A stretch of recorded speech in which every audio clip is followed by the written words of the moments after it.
It's truly an honor to be here and to share these materials with you. And I want to thank you, Michael, for helping to arrange this talk. I'd also like to congratulate Ray Clemens and Kristen Herdman on such a beautiful and thoughtful exhibition.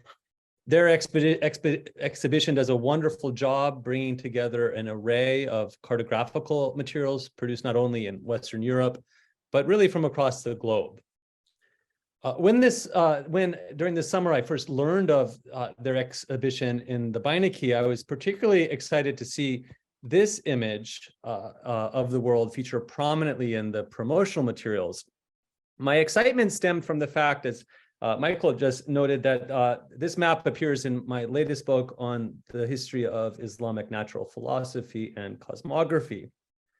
In the course of my talk today, I'll discuss various elements of this picture of the world and why we may indeed think of it as a quintessential example of an Islamic vision of the cosmos. The map is in many obvious ways a product of a long history of synthesis of spatial thinking and representation. It draws on various conceptual models for fathoming the world inherited from antiquity, as does it reorient and diverge from them in important ways. Islamic maps have significant parallels with developments in Latin Christendom, particularly in the lasting legacy of classical Greek learning. There are other elements in these maps drawn from ancient cosmography and Quranic cosmography that, however, clearly do not have ready analogs in the cartographical materials produced in the Latin West. But at this point, I would like to start off by saying a few words about the title of my talk, Exploring Islamic Maps. While a bit anodyne, I imagine that the title is legible insofar as it immediately conveys an idea of map making undertaken by Muslims, largely in the past. Yet, like much of our conceptual vocabulary for fathoming history, the category Islamic maps is not entirely unproblematic. I am not the first to note that it risks imputing a kind of confessional homogeneity, which at times is not entirely warranted. This is apparent when we consider the important role that non-Muslims played in the production, reception, and circulation of these cartographic materials. Take, for instance, the profoundly influential Arabic geography by Abu Abdullah Idrisi, which he dedicated to the Norman king Roger II of Sicily. Idrisi's geography takes the form of an atlas with 70 regional maps. It opens celebrating the Christian region as the best ruler of the Roman Empire, that the Roman Empire had ever seen, I should say. He's an imam of his people, Idrisi notes, a philosopher king. Idrisi's work had impact not only on later Arabic geography, but it also helped shape in important ways the development of geographical materials in Latin Christendom. Though the extent of Idrisi's influence is still a matter of some scholarly dispute, his work circulated throughout the Mediterranean basin well beyond confessional boundaries. A printed Arabic edition appears, albeit shorn of its cartographical materials, in the Medici printing press of Rome in 1592. This copy here is held in the British Library. It was in the possession of Thomas Erpenius, the famous Dutch Orientalist. The Beinecke, as many other repositories across Europe and North America, also holds a copy of this particular edition. I should note that another limit to the term Islamic is that not all Arabic cartographical materials are explicitly oriented around what we might conceive of as Islamic sacred geography. But substituting Arabic for Islamic is perhaps equally unsatisfying insofar as it limits the broad discursive realm that cartography played for Muslim elites well beyond the framework of Arabic learning. Emphasis on Arabic can also suggest to those not as familiar with Islamic history that the maps made and read were only done so by Arabs, which is also patently not the case. While Arabic early on gained the status as a cosmopolitan language of learning, much like Latin and Greek, the vast majority of Muslims from an early period were not Arabs. In this way, the category of Arabic maps can easily obscure the profound continuities and connections with later cartographical materials produced in Persian and Turkish. Such can be seen here in this 17th century Persian map from Mughal India, which maintains the long-standing practice found throughout Arabic cartography, derived of orienting the south at the top, which we'll see quite a bit today, and as well as dividing the world into 7 climactic bands. So I'll just invite you to imagine these maps that I'll go through, kind of reorient them in your mind, or rethink the kind of spatial coordinates of up and down as we go through. Now, when we turn to the so-called portolan charts, the problem of categorization would appear to be even more exacerbated. These maps, which by all measures first emerge in the middle of the 13th century, reflect navigational techniques and measurements that developed in the course of broader exchanges amongst Jews, Christians, and Muslims throughout the Mediterranean. In terms of representations, these nautical charts, many of which feature in the exhibition, highlight coastal features often in impressive detail through intersecting networks of lines used for navigation and for charting the prevalent wind directions.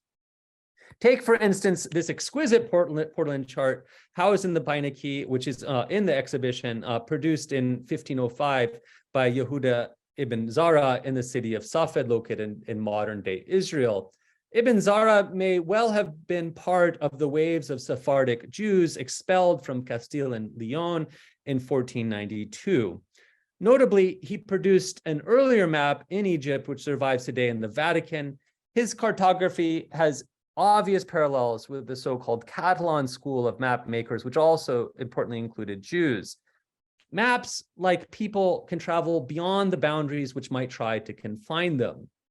In the realm of the Mediterranean, there's a very rich tradition of Arabic portolan charts, which both preceded Ibn Zara and continued long after him. And so here is a chart produced in Tunis in about 1413.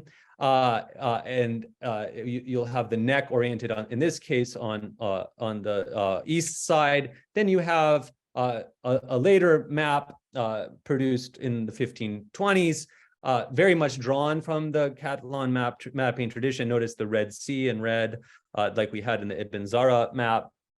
This map, both of these maps are preserved today in the Topkapı Palace in Istanbul.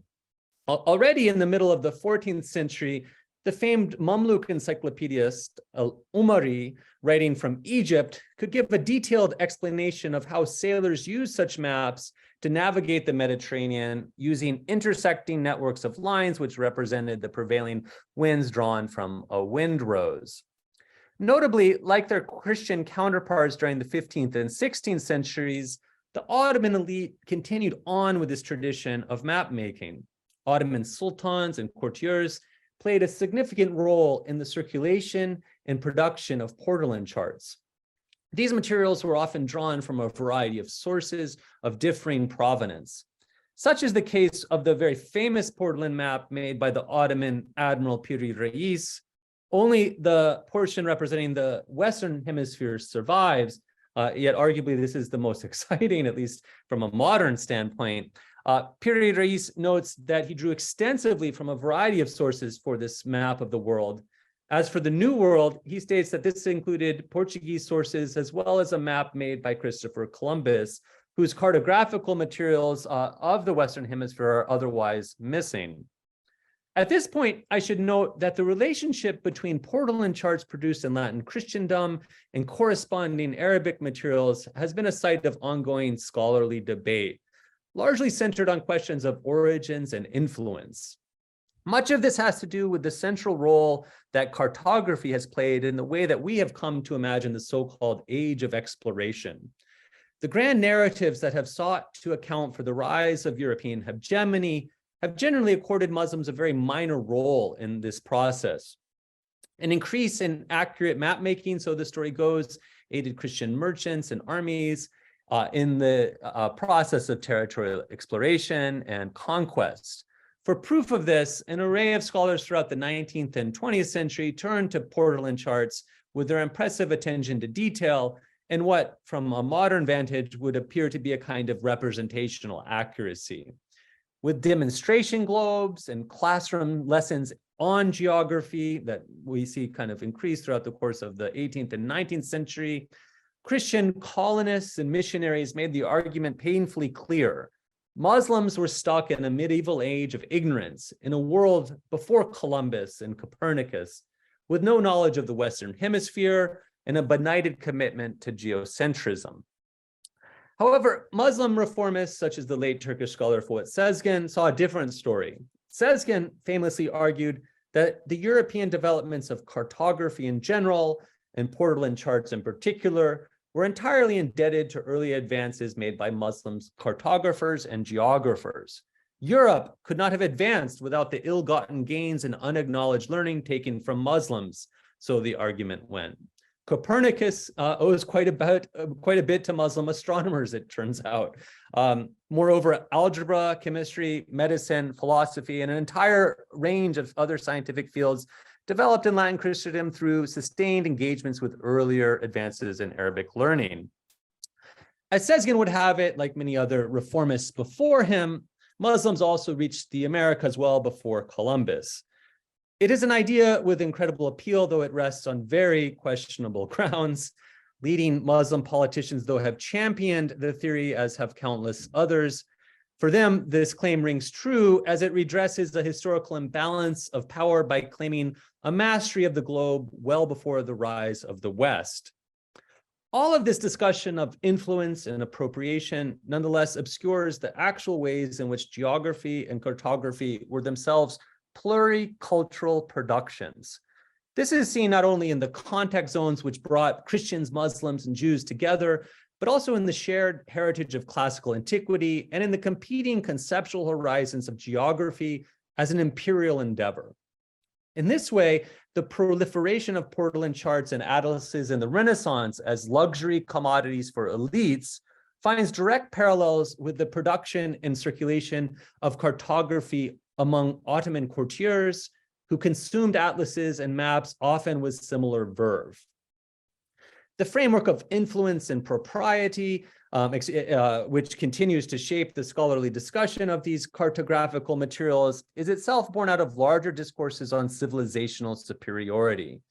Civilization is as much a spatial metaphor as it is a marker of religion, morality, and intellectual capacity. The notion is not only oppositional, it is also competitive, hierarchical, and often racialized. The point deserves noting, as a good deal of classical Islamic cosmography is not easily absorbed into the grand narratives of what Europe owes to the intellectual achievement of others, just as it can point uncomfortably, at least for modernist pursuits, to a world filled with enchantment, ambiguity, and uncertainty. It is this world that I will turn to now for the remainder of the talk.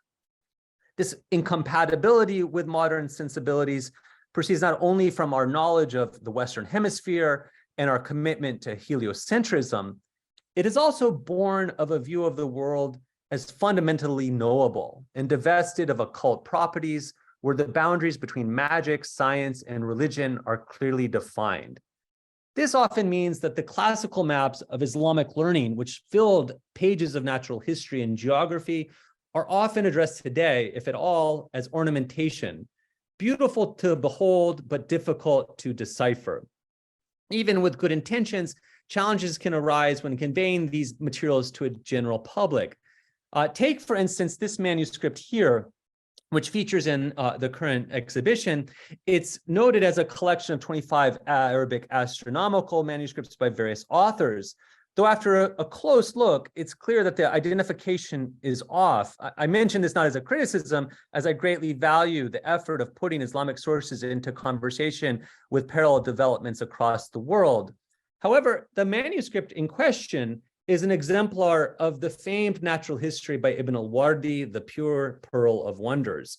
This work was widely read and copied, particularly in Ottoman lands throughout the 15th through 19th centuries, both in its Arabic original as seen here and in various Turkish adaptations. The schematic diagram of the Earth is entirely in keeping with models found throughout Arabic, Persian, and Turkish natural histories. Like more detailed and careful world maps of the day, it pictures the Earth from a bird's eye perspective, looking down, with the north oriented toward the bottom and the south at top. The green landmass of the inhabitable world, the ocumen of Greek learning, is surrounded by an encircling ocean, the famed Okeanos, known to Ptolemy and countless others. The Earth was indeed known to be a sphere, as any learned scholar from the period knew well. The quarter of the land that was thought to be inhabitable, seen here, was merely the part of the Earth that was exposed to air, as it were. The rest was submerged in a sphere of water. One common metaphor to describe this was that of a grape floating in a goblet, where only a portion of the grape was not submerged beneath the water. Now, Ibn Wardi's natural history was often accompanied by a Qibla map, such as found in the Beinecke manuscript. These marked the direction of prayer, these Qibla maps, for every region, organized around the world, as it were, with the sacred center of the Kaaba in Mecca at the center, where Muslims face during the course of daily prayers. Ibn Wardi copied extensively from an array of earlier sources, most notably for our purposes from the natural history of Kazwini, the wonders of all things created and the rarities of all beings existing. Kazwini was a judge and madrasa professor who taught in the Iraqi city of Wasit on the banks of the Euphrates. He wrote his collection of natural marvels in the wake of the Mongol invasions that brought an end to the Abbasid Caliphate and forever changed the course of world history. The Beinecke holds several important manuscripts of Kazwini's natural history, both in Arabic and in Persian. It was, as we say, a bestseller, circulating widely well into the 19th century through translations, both in the Arabic original and Persian adaptations, in Turkish and in Urdu. There are countless manuscript copies. These were ultimately followed by lithograph and print editions. Here you see a printed lithograph edition produced in the middle of the 19th century in India with that very schematic image of the Earth and a geocentric diagram. Part of its popularity was that the work was often, though not always, lavishly illustrated. But perhaps even more important is that Kazwini's compendium spoke in a language of wonder and rarity that was both accessible and rooted in the authority of natural philosophy. A manuscript produced in the city of Wasit during Kazwini's life survives, which contains over 300 painted illustrations, moving from the celestial realm of planets and angels down to the sublunar realm of animals, plants, and minerals. As we can see here, the original maps in Kazwini's natural history were also rather schematic. Over time, both the illustrations and diagrams in his Book of Wonders would transform, adapted and changed to suit an array of tastes and styles. His rough diagram of the Earth was often traded out for more detailed productions. This could often mean a shifting vision of the Earth. And now here you have an Ottoman era Arabic copy, which clearly, if we have to orient it around in our head with the south to the bottom, as it were, but it has a whole kind of awareness of the Western Hemisphere and the lands beyond the Sea of Darkness, which are entirely absent from earlier Islamic maps. At this point, let me now turn finally to the map in the Beinecke exhibition, which first caught my attention. It is by all measures a bifolio spread that at some point was removed from an Arabic Kazwini manuscript, though we cannot be entirely sure, as the inverse side is uncharacteristically left blank without more information as to its provenance. Some measure of uncertainty remains, although I'm pretty confident this is indeed from a Kazwini manuscript, because it bears striking similarities to another map which features in a natural history of another Kazwini natural history held in Gotha, the Gotha Research Library of Germany. You can see quite clearly the similarities between the two. And indeed, the Beinecke copy would appear to be a descendant in some sense from either this map or its ancestor. One clue that the Beinecke folio does indeed come from a Kazwini copy is the addition of later foliation running from 176 to 177. Unlike, say, Ibn Wardi's world map, which sometimes looks kind of similar to this, but is very different in other ways, Ibn Wardi's map opens his collection. So the placement of the world map in Kazwini's history, natural history, is always situated in the middle of his text. That is in his discussion of the shape of the Earth. So this foliation, the number here, would suggest that it indeed came out of the middle of a manuscript. For whatever reason, this map, unlike its twin in Gotha, was oriented, at least based on the placement of the folio numbers, with the south at the bottom, which is kind of peculiar. It would appear that the exemplar held in the Beinecke is an exact copy, as I suggest, if not of the Gotha map, then of its ancestor. I'll just go back to that Gotha map there, just to give you a sense of it. There's a lot to say about this particular image of the world, but I'll limit myself to a few thoughts. There's the mountain of the moon, the source of the Nile, according to Ptolemy, which itself made its way into cartographies of the Latin West through Arabic materials. There are references to sub-Saharan gold mines, which played a key role in global trade. And nestled nearby is the fabled city of brass, a legendary city known to classical Arabic letters, which features famously in the Arabian Nights. But arguably, the most striking feature are the mountains that surround the Earth, labeled prominently with 4 cartouches there that I've highlighted. This is highlighted in yellow there. These are the famed mountains of Qaf, Jabal Qaf, as it says there in the Arabic, which have roots in ancient Iranian cosmography as pillars that uphold the world. They can be seen prominently in other later copies of Kazwini, such as this Turkish adaptation, which depicts a series of angelic supports in addition to the mountains of Qaf. Now, Kazwini followed a long tradition in Islamic cosmography, which held that the unreachable mountains of Qaf prop up the earth and are an abode of jinn and are entirely inaccessible, as it were. These mountains, in turn, Kazwini explains, are said to rest on the back of a bull, standing on top of a leviathan. The whole weight of it is all stacked on the shoulders of an angel, as you see here, depicted quite beautifully in this Ottoman era map in a Turkish translation. Now, the picture has analogs in a variety of ancient visions of the cosmos. This map is noteworthy for its pictorial inclusion of the Kaaba here, which I'm highlighting, as well as for its depiction of the Western Hemisphere, just peeking out on the side, a landmass that had gripped the imagination of Ottoman cartographers. And again, the classical Islamic sources have no knowledge of the Western Hemisphere. Certainly they understood there was a Western Hemisphere, but no knowledge of any lands located there, or that they could indeed be mapped in any way. Likewise, we see on this Turkish map the wall against Gog and Magog. I just want to highlight that there for you, which according to the Quran will play a vital role in the destruction of humanity come the end of time. Now, while our map does not depict the Kaaba in a kind of architectural terms, it does place Mecca and the Hejaz more broadly, more or less at the center. So has it dutifully marked out the lands of Gog and Magog, both common features of Islamic cosmographical conceptions of space, the mountain of Qaf, the wall of Gog and Magog, the centrality of Mecca. These are all features that would give us reason to indeed call these maps Islamic.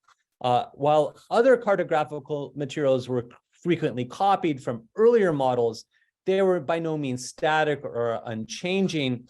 Our map, for instance, I had just advanced to it, also hints at Western lands beyond the encircling ocean, kind of coded in the language of marvels, near the mountains of Qaf, identified as Ain al-Hayat, the fountain of life, peeking out from the southwestern margins.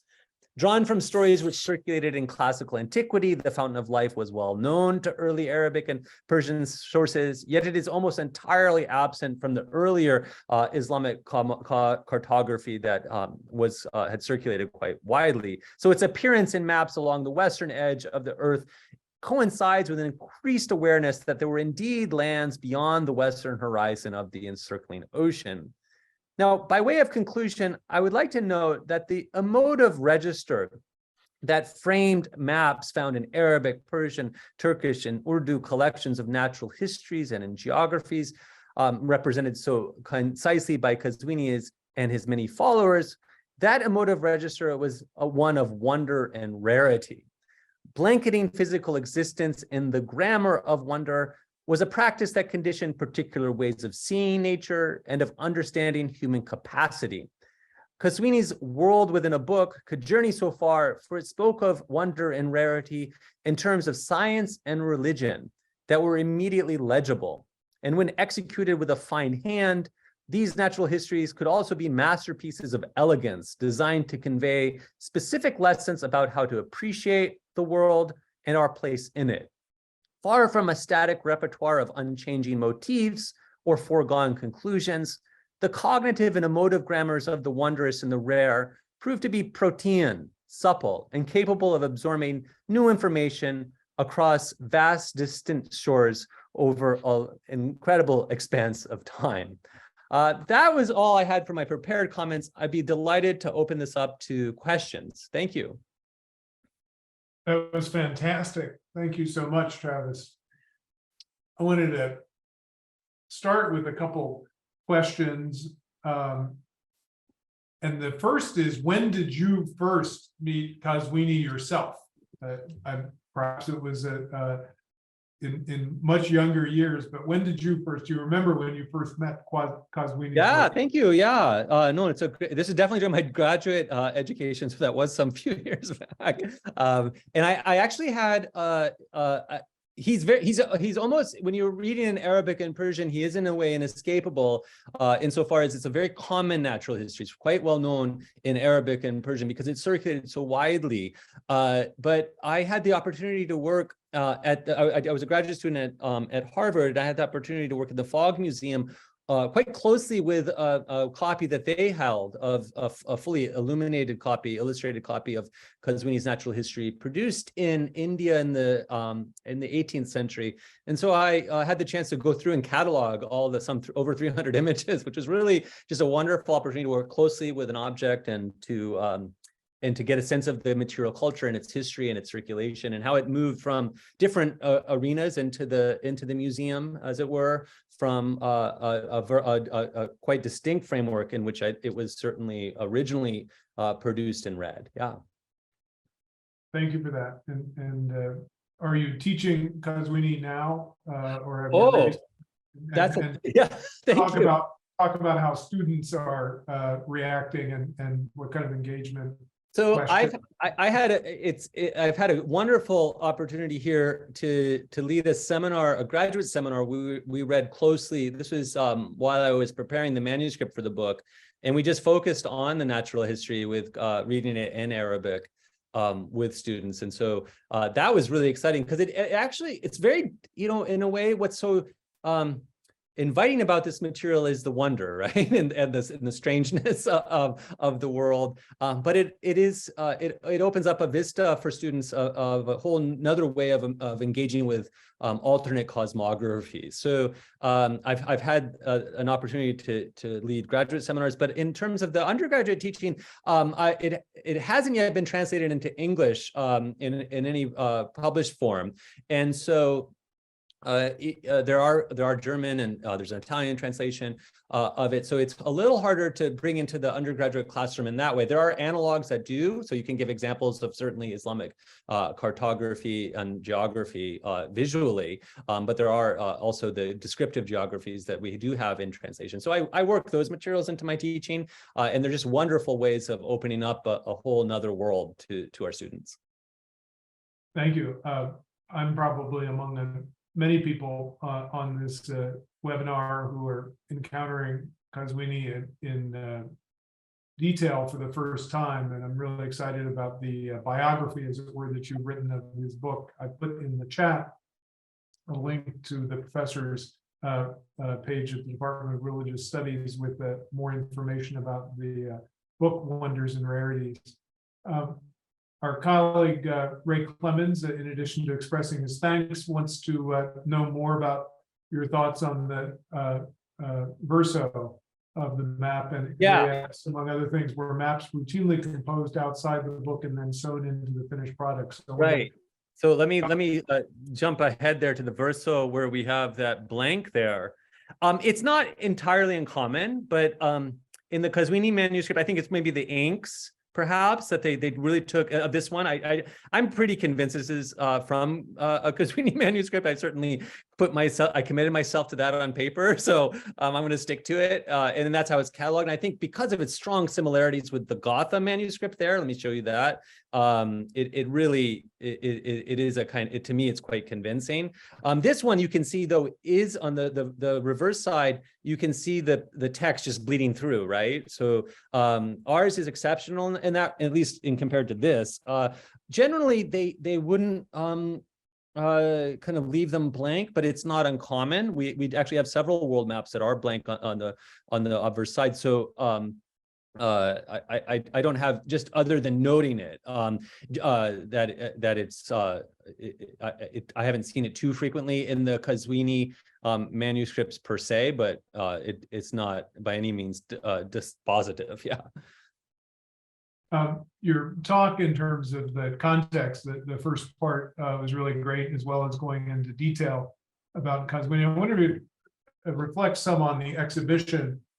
What for you, sort of insight, seeing this work amidst the predominantly European portolans, how you read it in context, and then perhaps as importantly, more importantly, reading them adjacent to this map. Yeah, I mean, it's fascinating. It's really exciting to have these conversations and put these materials in dialogue. I think part of the challenge when working in non-Western kind of spatial arenas is that there these grand narratives of progress and teleology, kind of going back to the demonstration globes that we have in colonial classrooms, or to materials like this that I highlighted that would be used in missionary contexts of education and in colonial schooling, where there was real effort to not only demonstrate the sphericity of the world, or to hold that the medieval period believed the world to be flat, which of course is not true, but also to note that Muslims weren't involved in the exploration or discovery of the Western Hemisphere, and thus kind of use this terrestrial knowledge as a source of civilizational superiority. That of course is challenging, right? How do you convey that when you hold up a map, a kind of very what we would call a very medieval map of the world, like our Ibn Wardi map, that doesn't really align with our sensibilities of spatial representation or accuracy in many ways, it can kind of lead into this notion of primitivism, right? And thus, I think the appeal to these more kind of mimetically accessible portolan charts, not only in the European context, but certainly by Muslim reformists, that to hold on to this kind of fidelity of the image became very important for Muslim reformists in the 19th and 20th centuries, who kind of made good efforts of kind of dislodging or reimagining the earlier kind of models in different terms, either for what they kind of bequeathed to modernity, as it were, or just kind of trying to call out the more marvelous or wondrous, enchanted kind of dimensions that make them much harder to synthesize. So the challenge is, of course, that these maps, the portolan charts, have this place in narratives of progress, and with it, like I said, this age of exploration, and how to unpack them and kind of recontextualize them. I mean, I love the way, and we're so kind of blessed to have the Yehuda Ibn Zara map, right? Because it does just speak right to those exchanges of Jews, Christians, and Muslims in the Mediterranean and beyond. The way that we're dealing with a shared kind of technology of not only for map making, but of spatial representation as well. And that it also invites you to kind of read them against the grain of just only progress and kind of developmental kind of achievement.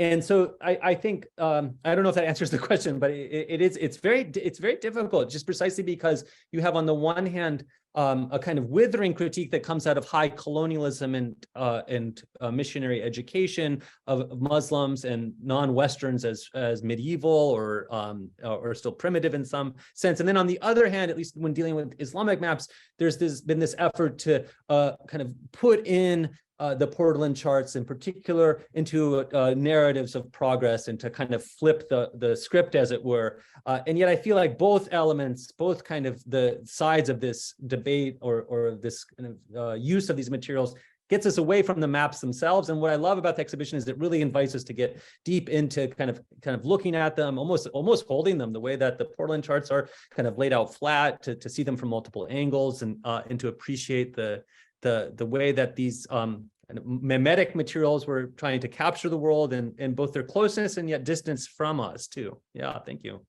Yeah, no, and I think it's a fantastic response, not necessarily an answer, because the whole point is there's not an answer, there's not some unified narrative, but I think that's really great the way you have responded to that, the objects in conversation, and to yourself model and encourage everyone to, as it were, chart their own paths and answers through these materials in conversation with each other. We had a question of whether there is a Farsi or Arabic language version of this lecture, not so far as I know, but that may also be an invitation if people want to reach out to you through the department in your website to invite you. And I would ask for those who might be interested, I would assume you may have some Farsi or Arabic writings that are accessible to audiences. Is that okay? I myself don't, but there is great material out there, certainly. There's been a very long tradition in both Persian and Arabic of accounting for cartography and the history of geography in Arabic and Persian, yeah. We have a audience member asked if you talk more about areas that show maps, Islamic Arabic maps that show the area of the world that is now Siberia and sort of Silk Road routes. Ooh, yeah, so that's very, very interesting. Siberia, of course, located at the far north, does feature in Islamic maps. Often, I highlighted this land of Gog and Magog here, which I'll just toggle back to. With the wall behind Gog and Magog. This land would move around over time, where exactly it was located. And Siberia, many cartographers landed on what we would identify as Siberia as the land of Gog and Magog. And indeed, the famed Muslim reformist, Rashid Ridda, he's an Egyptian reformist from the 19th and early 20th centuries, kind of asked the question, because Gog and Magog feature in the Quran as these kind of, tribes or peoples that will play this a role at the end of time. And he made the point that, well, not all, in his day, not all the world had been explored, and he thought maybe Antarctica or Siberia, for the North or South Pole. But yeah, there's certainly engagements with the North in Arabic geography and geographical literature that kind of suggests trade. We have, of course, with the Rus and the Vikings, both archaeological and literary evidence for this trade that goes all the way into Iraq in the 9th and 10th centuries. And the archaeological evidence is very interesting because there's hordes and hordes of Abbasid coinage, dinars and dirhams that make their way up into the Northlands, as it were. We get some early accounts of cross-country skiing in Arabic, so yeah, they're very aware. They're also very interested, the Arabic geographers and jurists too, on how one prays when there's no. How do you determine the times of prayer when the sun doesn't set or it doesn't rise? So there was indeed engagement and awareness of lands to the north. Yeah, fascinating. Audience member asked, did early maps ever have, they quote, "there be dragons," as it were, inscribed over the oceans? Or is that a silly but fun modern conceit? And maybe you could use that as a prompt to discuss. You talked some in reading some of the maps, how cartographers marked unknowns. Yeah, let's look at this map here for a moment, the Rarities map. Right, so we get, I don't know if I don't know if I'll be able to zoom in, but if up on the top left you can see, and you'll have to kind of reorient it. The kind of top left-hand side, you can see a group of sailors. They're upside down as it is oriented here, and they're and then a group of them have kind of disembarked from their boat and have gotten onto an island, what they think is an island, and they're making a fire on it. And it turns out that this island, of course, is a giant sea creature that dives underneath the waters right as they set their kind of stoves alight.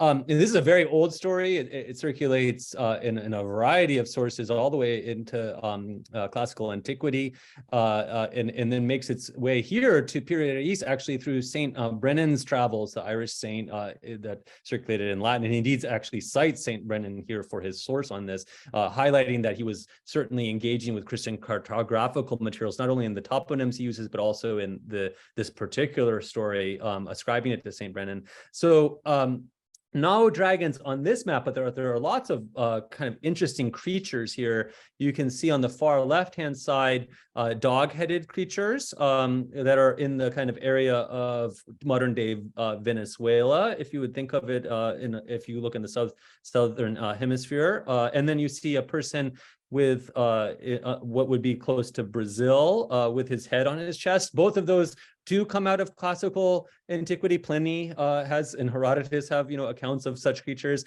They're very well known to Kazwini, certainly. Dragons, of course, were kind of part and parcel with the natural cosmography of the period and of natural history. And so there was a belief in dragons of various forms. And they sometimes do indeed various aquatic creatures. There was, of course, water dragons that were known, in addition to the more terrestrial kinds that we are perhaps more familiar with. And various creatures of this nature make their way into natural histories quite commonly. Yeah, thank you. It's clear and delightful to see how much you take delight in the work that you do. And one of our audience members asked, fascinates me how different scholars get drawn to different topics. How did you fall into yours? Yeah, well, thank you. That's a great question, and it kind of invites me to think big, as it were. These materials, just in their own right, are just so exciting. I mean, I've always been interested in travel. A lot of my research has taken me, abroad to various archives in the world, and there's something compelling for me to think spatially. I think in certain senses it's a part of our own sensibilities as moderns. We navigate the world with maps. I mean, the power of Google Maps today on our phones, how present spatialized thinking is. And yet that's in many ways kind of exceptional over time. Most people historically could get around just fine without maps. And so seeing and entertaining what maps did over time in different ways and what they could represent, the kind of ideology, the visions of the world, the visions of the cosmos, the stories they told, the kinds of possibilities they opened was just inherently very interesting to me, in my own graduate work. And then, of course, the question of wonder and the way that, there be dragons, right? That turn of phrase that evokes immediately a sense of the medieval, the distant, in certain ways you could say that that the modern world is still very enchanted, although for all the moves for disenchantment. And we can see that in our the films that we consume, the books that we read. High fantasy is well alive in the 21st century, coming out of a tradition as a child reading Tolkien and others, where we are invited to imagine other worlds and engage in world making, right? And so as a scholar, I was drawn to both the inherent kind of excitement of the strange and the uncanny located on the margins in certain ways, but also how we ourselves as moderns kind of orient our own sense of the cosmos in opposition to these medieval pre-modern visions of the past. And that tension between, our own sense of what is kind of correct of the world, like the heliocentrism and the Western Hemisphere is just, basic predicates of how we understand our place in the cosmos. And how those tensions of that, in the sense that in the past, these ideas of the world were very, very different. And so kind of traversing those spaces of how the world looked and conceived was just inherently very interesting to me. That's a kind of rambling answer, but yeah, and to highlight the that also Arabic and Persian and Turkish sources were also kind of misread in so many fundamental ways, I think. And so there was a real opportunity to reimagine them and try to engage with them in their own terms, not merely as what they kind of bequeath to modernity or what should be rejected of them, but also the kind of potentialities that they could open up for imagining the full potential of what it meant to be human. Yeah, thank you. We have many, many questions. Won't be able to get to all of them, but a couple more. You talked some about the incompatibility that arose with certain modern systems of reason. But if we were to go back to Kazwini and that time, if you could talk some about the compatibility and mutual reinforcement of science and religion then. So what would his conception of science and religion and their relationship to each other have been? It's a great question. Thank you. And indeed, this is in my rambling response to the last question. It's precisely this kind of tension. When you enter into a world where religion, science, and magic, indeed, we're all in what we would call these categories. We're all kind of interconnected and mutually reinforcing in different forms. And by magic, I should say, the power to work miracles, the idea that that existence was the whole material world and cosmic world was infused with occult properties in hidden substances that could be harnessed for all these variety of spectacular ends. And so for Kazwini, he really navigates these terms in ways that aren't readily recognizable to us today, where science and religion kind of blend together. And indeed, he has a very pietistic view of the world, a vision of engaging with the natural world as a means of attaining a higher sense of awareness of God. And indeed, also utilizing the natural world as a way to produce kind of wondrous results, through medicaments, but also through talismans and through prayers and suffumigations of various plants and herbs, and so his is a world of commodities. Certainly, there's spices, there's plants, as I said, there's all these variety of medicaments, of minerals that have occult powers to them, talismanic forces, but also a world of deep piety and learning. Indeed, one of the major sources for Kazwini is Avicenna, a major philosopher, intellectual, and in certain senses, what Kazwini is doing is popularizing an Avicennan cosmography or metaphysics to not to the masses. We're still in a pre-industrial world where very few, relatively speaking, had access to reading, and at least in compared to our own senses of literacy today, but certainly beyond the confines of just philosophers and theologians who read, highfalutin and abstruse writings on metaphysics. So for him, these categories of religion, science, and magic do different things, and they're oriented in other ways. And yet he also had a sensibility of the strange as and the rare, as both inviting and enticing, but also at times kind of horrifying too. And yet it's kind of all subtended, at least in his vision of the world, to the kind of transcendent power of God. And so there's really, Muslim theologians were quite loath to invest the world with kind of ontological evil. And so even the scary, kind of monstrous or horrific creatures that will populate his universe are all there as a kind of ultimate testament to the beautiful design of God.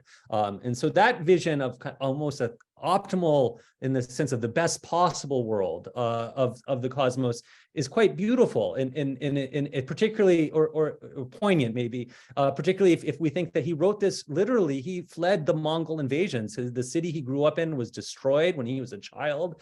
He went to Iraq. Baghdad was, of course, destroyed, and then Wasit, where he was a judge and jurist, was destroyed. And yet, out of that, he writes this book that celebrates the natural world as a kind of salve, as a way to attend to grief and suffering and loss, as almost a way to engage and redirect our attentions back to like ultimate beauty, even in suffering. So that, I think, is a lesson for that stands the test of time, as it were. Yeah, thank you. Yeah. We often use the phrase around here, which comes from Krista Tippett engaging with Maria Popova, but the things that are timely and timeless, and what you just described, he is obviously very much rooted in a very specific, but you've conveyed very much the timelessness of them. We had a audience member who asked, do you have any plans to do a public course or a Coursera?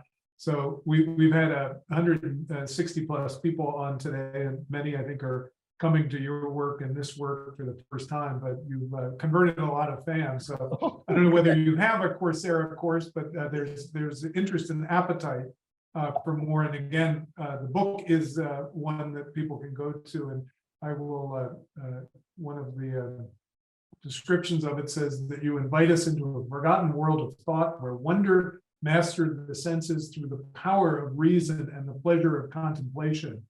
And maybe you need to rebrand the department. Religious studies is a little bit clinical, but if you were to say, you are the professor of wonder and astonishment. Well, and there's that's a beautiful thought, and I thank you for the invitation for thinking about more public facing. I think that there's certainly a space in the world today to engage in the history and in our own kind of sense of other worlds in this way. I love also the thought of kind of rethinking even the discipline of religious studies.